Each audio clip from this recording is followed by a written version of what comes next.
Well, we continue our series tonight on photographers Ron and Don Baker. The identical twins have been cataloging the D.C. region for decades, and in the final installment, they talk about their different styles. I tend to get either more people in the shot, more the environment of whoever I'm photographing, but his is more personal, so I can usually tell the difference in our work when I see it. And it's funny because a lot of people who have seen our work over the years in magazines, newspapers, on TV, they'll say, yeah, I saw some pictures of yours.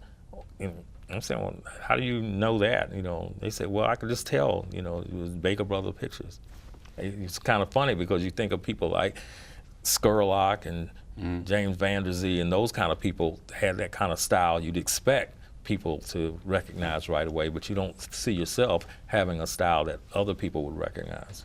I know you brought a couple of books here, the film years, 1970s and 80s and 90s, I believe. Give us an idea of what's in these books, just a brief sort of.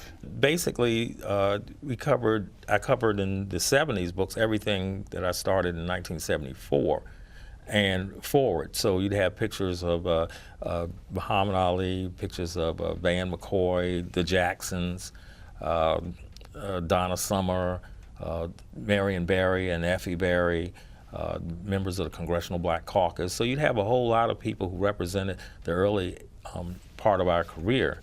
And then the 80s and the 90s, you know, you get a whole lot more recording artists and celebrities. And what I like about both of those, actually, because when we started taking pictures in the 70s, a lot of those same people were around in the 80s and 90s.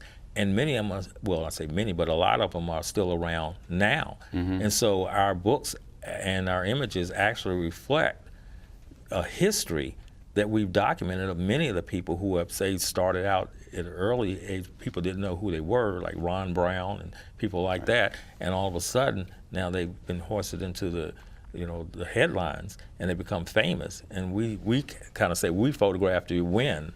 And now you have a history of decade after decade of some of those people who are still around. And that I find amazing, that we have that history. And this all began by two guys who wanted to take pictures of young ladies in high school a long time ago. You couldn't make any money doing that. Not a dime. So folks want to find out more about you guys. How can they do that? Well, Ron's, your website. What's the website? Well, my website is Solid Image, SOLIDIMAGE, Solid Image at Comcast. Well, I'm sorry, that was an email, solidimage.com. Okay. You know, And my website is donbakerdigital.com. Okay, gentlemen, thank you for joining us. well, thank you. Okay. And those websites again are solidimage.com and donbakerdigital.com.